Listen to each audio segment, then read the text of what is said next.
It says 10% of all Americans don't ask for help because of the stigma, because of the labels that are put on them, right? And that goes for mental health as well, right? People don't ask for help because they don't want to be labeled junkie, low life, worthless. And all of that puts us in a position where we don't feel like we're worthy enough to have success. And that goes for mental health as well. You know, people don't want to go in and get mental health medications because they're afraid that this label will follow them. And the label does follow them. But we want to break that. We want to change that. We want it to make it where we're not ashamed. It's going to bring understanding, compassion, and people are going to be more willing to ask for the help that they need.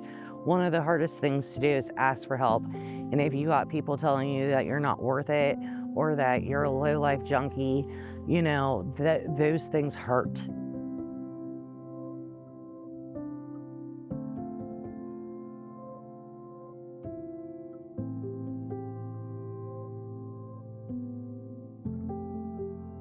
I actually started partying when I was like 13, smoking marijuana, drinking, doing some pills. By the time I turned 18, I graduated from high school and I was accepted into WVU in Morgantown, where I was going to get a business bachelor's degree in a business administration.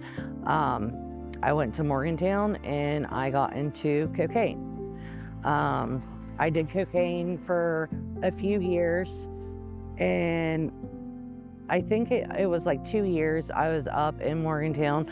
I started failing out classes, dropping classes, and then finally I said, I can't do this, and I actually called my mom and told her to come help me pack my apartment and come home. 2004 or 5, I rolled my 2003 Chevy Cavalier.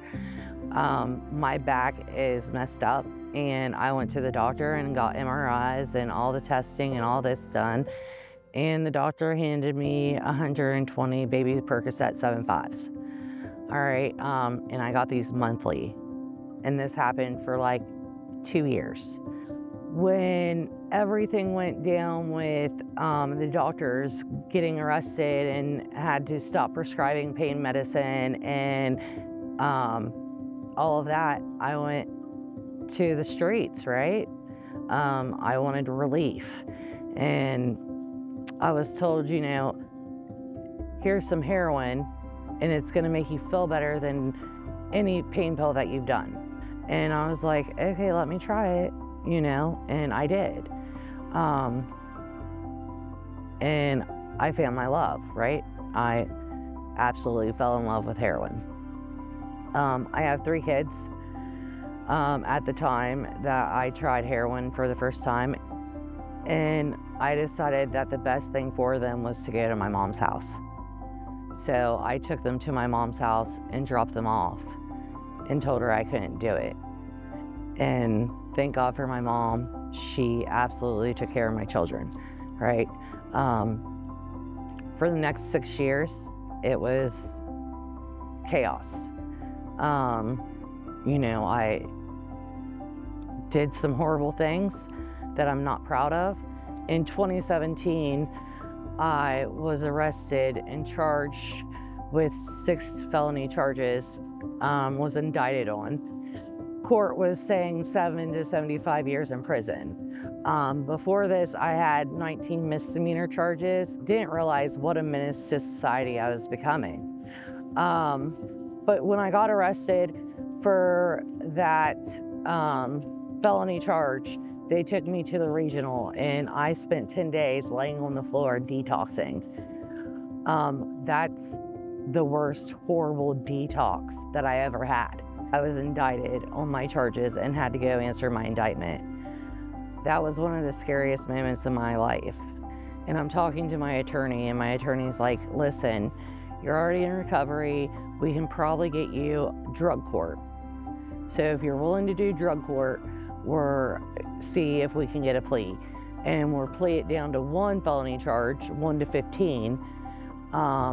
If you fail drug court, you will go to prison for 1 to 15 years. I did really well in the beginning. I went to a program called Genesis, and I was in there for 5.5 months, and I was doing drug court outpatient, going to court weekly. I was basically doing it because they said I had to do it so I didn't go to prison. Not one piece of me wanted to be sober, not one piece. And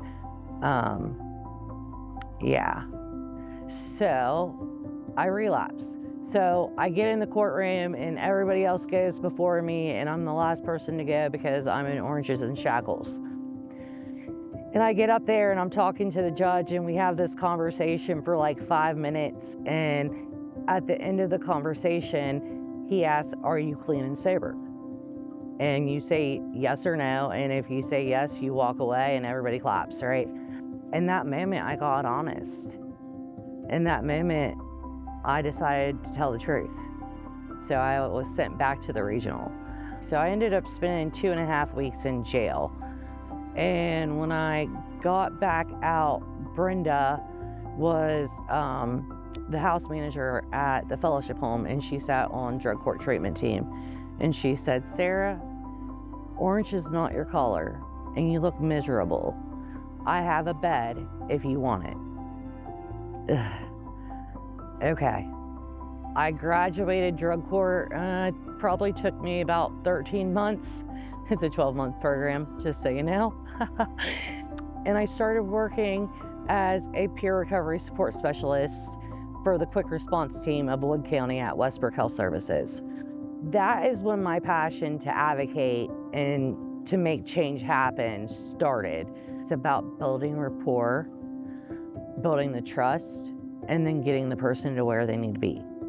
And sometimes that takes time, and that's okay, right? And sometimes it takes people 5 or 6 times before they get it. And sometimes people die trying to get it. People, when they're in the state of addiction, they're at their lowest, right? They feel less than, they feel not worthy, or at least in my experience. I felt less than, I felt not worthy, I felt that I was beyond help. If I can help somebody, I want to.